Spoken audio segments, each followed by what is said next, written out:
Welcome to Tech Topics. My name's Sean Watkins. I'm a support engineer here at our Durham, North Carolina offices. Today we're going to be going over the deployment and cloning of a Windows virtual machine inside of Nutanix Acropolis. So let's go ahead and get into a demo. The first step to deploying your Windows VM would be to create a data store here to store ISOs that we will use to install Windows. We've already gone ahead and created a container called ISO. If you guys have not already done that, just click the plus button next to container, give it its name. We'll call this one ISO1 and assign it to storage pool. Storage pool 1 is our default and is the default on many Nutanix installations. To actually upload the ISO to the data store, we're going to use FileZilla and use an SFTP session here to connect to the server. In this particular program, put a prefix on the IP address of SFTP : / the IP of any of the CVMs, and the username is your Prism credentials. On here, we'll click Quick Connect, open up the new connection here, and in the right pane, we see all of the different data stores.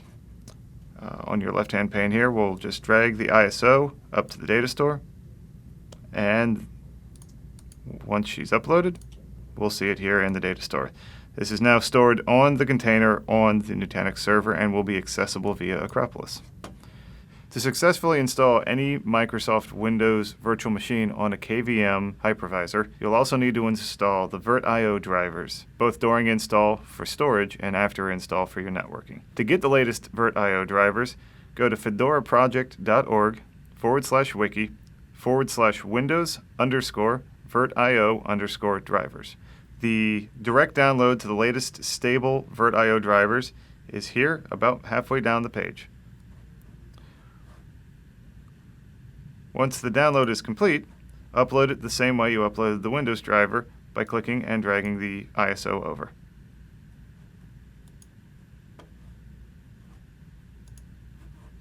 Once we have our ISO, now we can go ahead and start creating the virtual machine. Go to the VM tab in Prism, click Create VM, and then fill out the fields in this section. We'll call our VM Gold, leave it with 1 virtual CPU,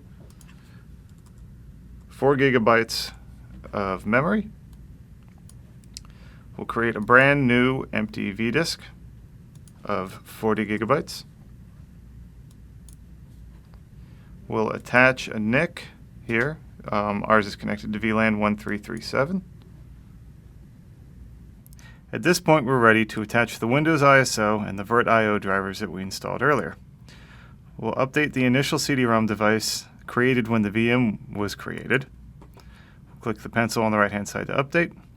Select empty CD-ROM, click on Clone from NDFS file, and we'll start typing out the path, which will get auto-completed for us.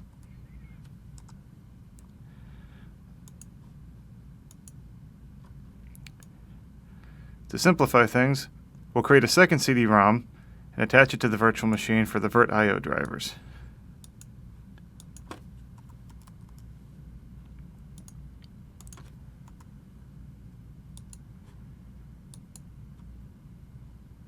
We'll review our settings to make sure that we have everything the way we want,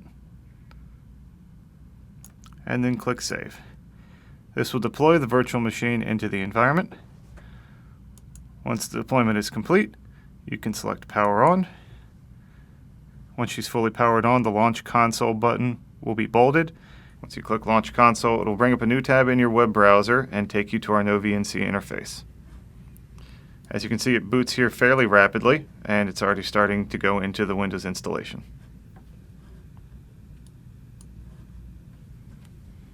At this part, we'll proceed with the Windows installation like you would on any virtualized environment.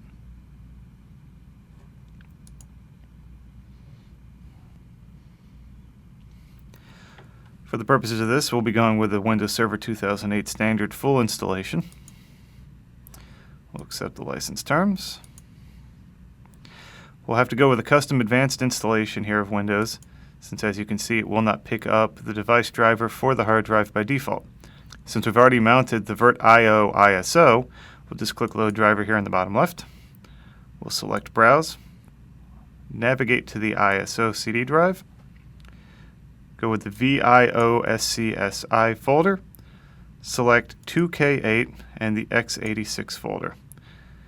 Click OK, and it'll load the Red Hat VirtIO SCSI pass-through controller. We can go ahead and click Next here. You can see that it now discovers disk 0 at 40 gigabytes as we allocated in Prism. We can go ahead and click Next, and the Windows installation will proceed.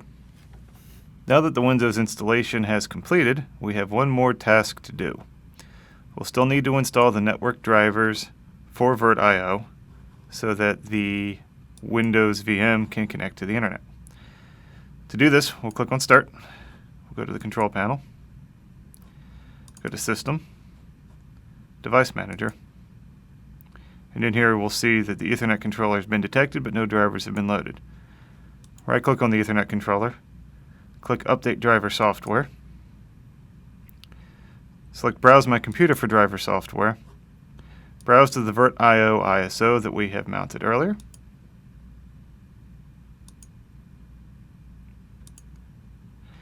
expand the NetKVM folder, select 2K8 and x86, and click OK.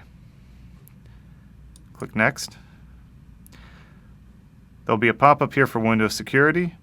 Since they're not signed by Microsoft, Windows will alert you to that fact. Just select Install this driver software anyway, and the installation will complete. At this point, you can see here the Red Hat VirtIO Ethernet adapter is installed. There we go. If you look at the network settings here, you'll see a local area connection has been found. Now that we've gone ahead and deployed our Windows virtual machine, let's walk through the process of cloning the Windows virtual machine. Acropolis provides a simple interface for cloning VMs in Prism. On the VM tab that we worked at previously, select the VM you wish to clone, click the clone button in the bottom right, provide a name for the cloned virtual machine. Since we're doing a one-to-one clone, we will not change computer memory, nor will we change the CD-ROM or disk or networking. Click Save, and on the back-end Acropolis, we'll proceed to clone the virtual machine. Once the cloning process is finished, we can power on the virtual machine and launch a console to observe the booting of said virtual machine. Now that the VM is fully booted, since it's a full clone, your login credentials will be exactly the same as the previous VM. Thanks for watching our demo on Nutanix Acropolis. Please stay tuned in to nu.school for new videos on any of our Nutanix products.